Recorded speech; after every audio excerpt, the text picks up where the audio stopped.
imagine you wake up one day and you have this amazing idea, either for your business or your life choices, lifestyle, life partner, whatever. And you're just so lit up thinking about it. And you share it with someone in your environment, let's say a father, mother, sister, brother, best friend, whatever. And they tell you that this is such a silly way of thinking, or they think that it's not a safe way of thinking, it's not a correct way of thinking. And you feel like dying from inside. You feel like, I felt really good about it, but apparently my environment is just entirely opposed to it. If that is the case, if you feel like your current environment doesn't support or align with your dreams, boom, this video is exactly for you. You're going to get a lot of answers for yourself. You're going to get a lot of your own personal internal insights with respect to why isn't your environment supporting your dreams and goals, and how you can change that in a way which isn't soul sucking, you know. So take your diaries out and get ready to take notes, because you're gonna get a lot of gems out of this video.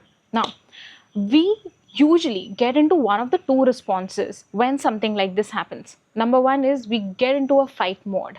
What does that look like? My mother does not support my dreams. She hates me. I hate her back. I don't want that toxicity in my life. You. Now, we may not communicate it the same way to them, but that's the internal dialogue going on. And also, if you check on social media, such conversations have become so casual that you start thinking that you're thinking in the right way.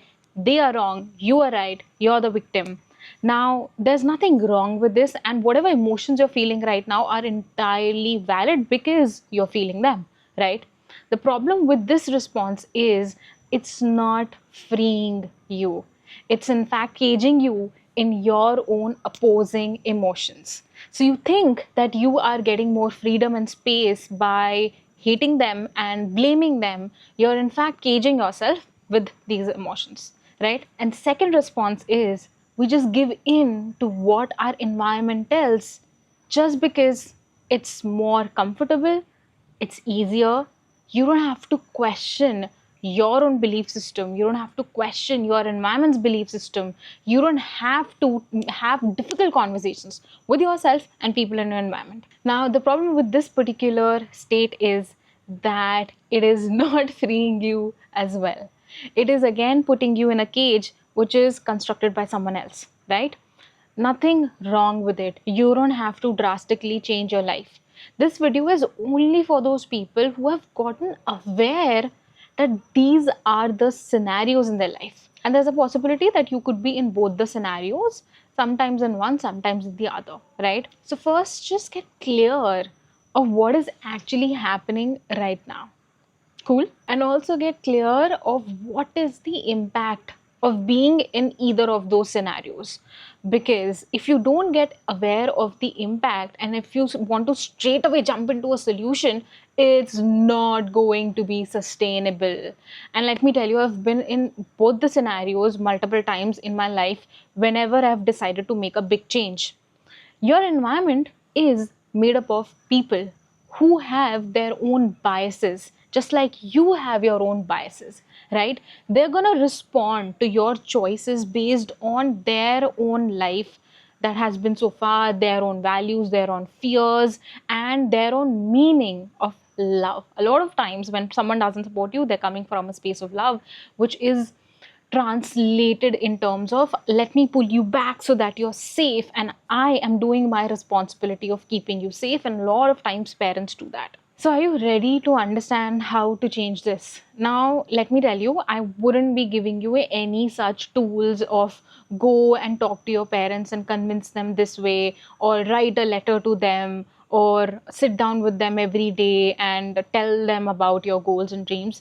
The problem with that is that if you're internally not aligned to what you want, no matter how many words you use, you will still be in a conflict state with your people, because they are a mirror to who you are being. And I tell you this especially because I have done so many programs in which we were asked to call our parents and bring up something from our past that was too intense and have a conversation with them just like that, just randomly. And that brought a lot more chaos than peace. just because if you're not fully grounded and you don't have a solid foundation, whatever you're going to put out there in the world, either in your conversations with people or whatever, it is not going to sit well with people. Even if they communicate that, hey, great, yeah, I hear you, but in a longer term, it would come back to square one. So how to really change this conflict of your environment not supporting your dreams? Number one is get present to your inclinations. What does that mean?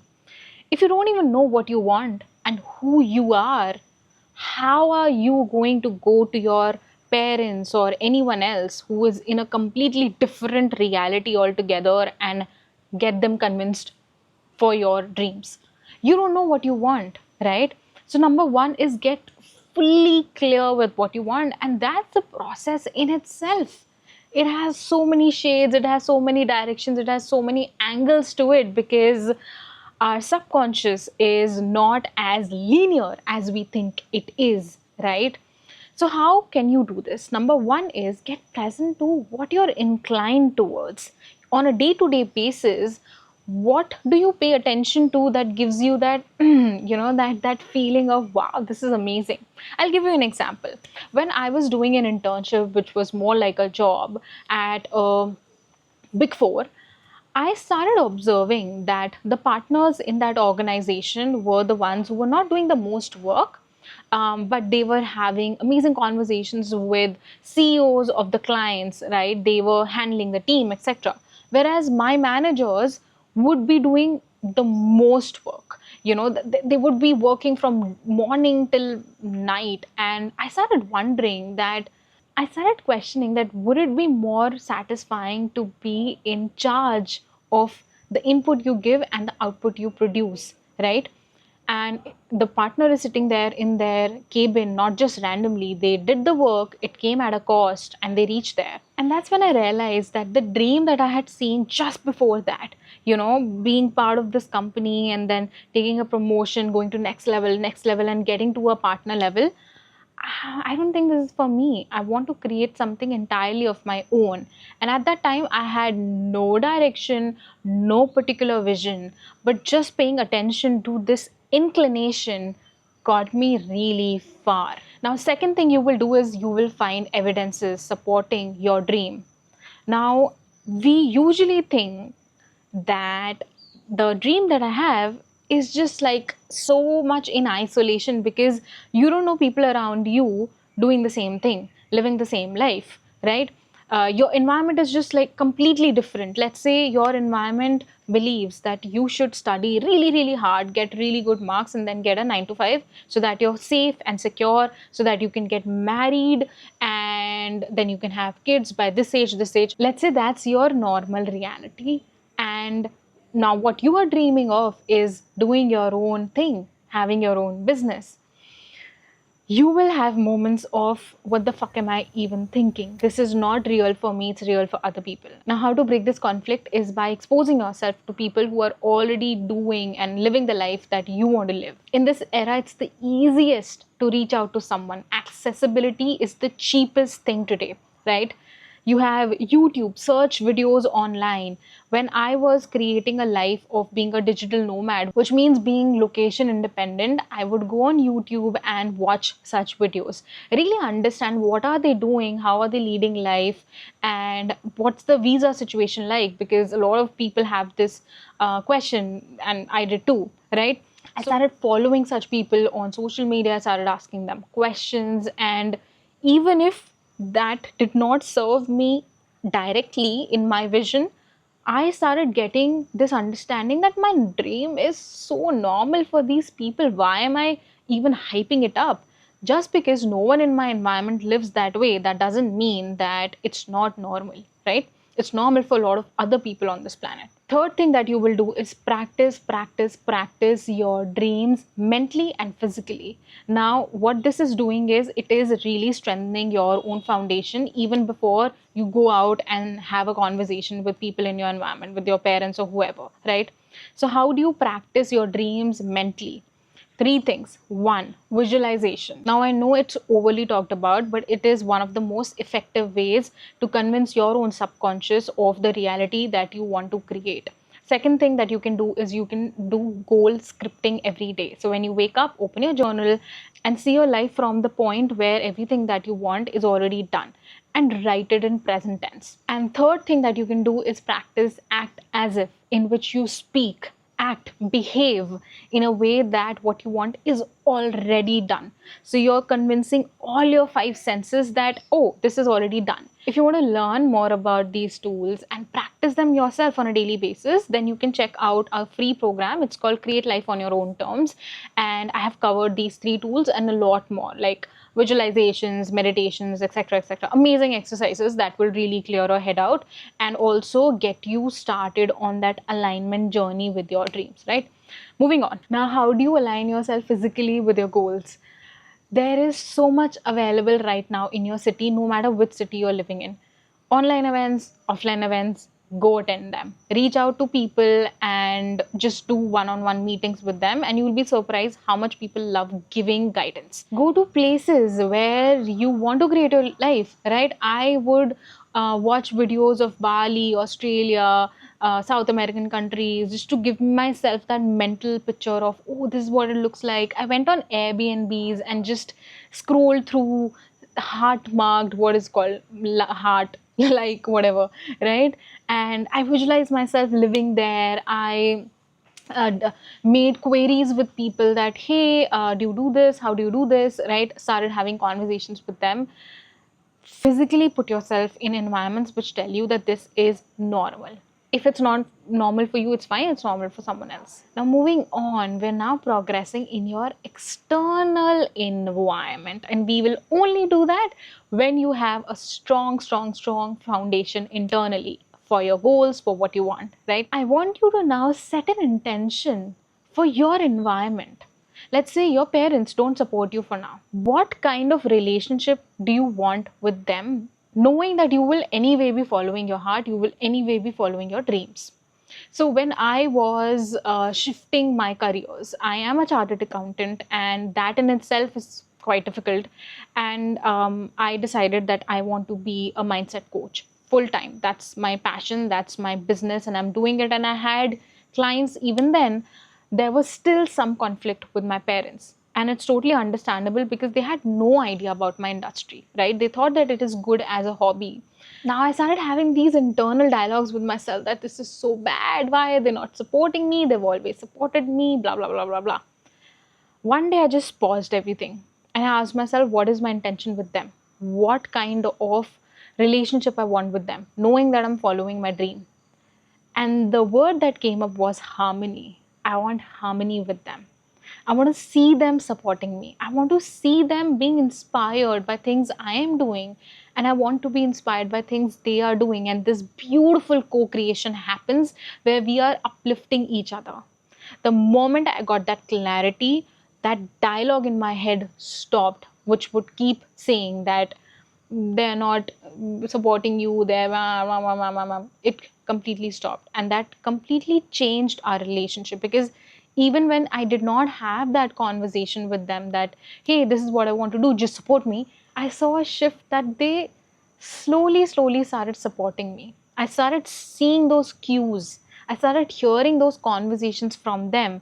I also moved out from the place. I started living in Delhi, and it was a big thing for us, right? It was a big thing for them. It didn't make sense to them. And when I would go home to have dinners, and let's say there was a guest at home, I heard them say, our daughter lives in Delhi, like very happily. And I was like, when did this happen? Oh, our daughter is a mindset coach, you should speak to her. I was like, what? They are now supporting my own dream. All of this happened because I got clear of what kind of relationship I want with them, and I did not entertain any thought that was against that. Now, our fourth point is energy and attention management. We've been told wrong things about what respect means. That you have to tell everything to your elders. You have to take advice on every single thing of whatever you're choosing in your life. That's the worst advice you can take. Because someone who does not have the mindset of something that you are creating, they will most probably tell you not to do that thing, right? So now it's your responsibility to get aware of, first, where are you putting your attention? Let's say someone comes to you and says that, what business are you building? I don't see any results. Where's the revenue? Where's the sale? Where are the clients? Right? I don't think you can do it. It's not made for you. Maybe pick it up later in your life. Let's say you're in such a scenario. It's your responsibility to make sure that your attention does not go to this conversation, because it's not leading to anywhere. It's not supporting you in any way. Now, your intuition is the best guide to tell you what to do in this situation. Now, your intuition will tell you how to get out of the situation. In fact, your intuition will also tell you how to not be in this situation in the first place. The more you practice listening and trusting your intuition, the better you will get at what to speak about with this particular person, how much to tell this particular person, how much of my energy am I giving to this particular person. If I have this kind of conversation with my father, he backfires. The conversation backfires. So hence, let me avoid that and discuss something else with him. The more you are aware of where you're putting your energy and what it is bringing to you, the better you will be at managing your attention and your energy. So the downer conversations will sort of start eliminating and reducing from your life, which is super, super, super important when you're building something new, because that's new for you as well. Last point, and this is super underrated, which is the guilt that comes when you're creating a completely new life, very different from your environment, and you see yourself outgrowing your own people and you see them being the same. That guilt that kicks in, which tells you that you got to go back to your reality. You owe this to your own people. Don't go back. And I'll tell you how you can not go back and why you shouldn't go back. Because number one, when you are outgrowing your reality, you're not only doing this for yourself, but you're doing a huge favor to your own people as well. Because they get to see a whole different, bigger, expanded world through you. They will be thankful to you that you outgrew that previous environment and you created something absolutely new. And that new reality doesn't only serve you, it also serves your people. How? When you make more money, wouldn't your environment get benefit from that? Right? When you go global, let's say, for me, my vision was global, global, global. Don't your new networks also help your environment? And just that expanded mentality, that expanded mindset of how life can be lived, it will be soaked the most by your own people. So even if you're taking the pain of that punch of that guilt that you get when you are, like outgrowing, stepping out of your current reality, and sometimes you may feel like I am being over smart, I am being too much, I am being selfish. All of those thoughts are meant to come, but they're also meant to be released and not be acted upon. And if not for anything else, do it for your future self, who's literally looking at you in awe that you're moving towards your future self. And do it for your past version, who took all of that pain, learning, suffering, awesome things, everything that happened in the past, and that past version is seeing you walk towards something new. They're like, yeah, all of that happened for something good. Something amazing is coming out of your previous experiences, right? So if you have any questions or you have any particular learnings, share that in the comments and I'll be responding to each comment, because such shifts in life, they require guidance. They're not the easiest. So it's my duty as a mindset coach also, when I am creating such content, to give you as much hand holding as much as I can. You can always check our free course, which has a lot of incredible exercises to support you through your journey. This is Yuvika. I'll be back with another topic. If you want me to cover any topic, you can let me know in the comments.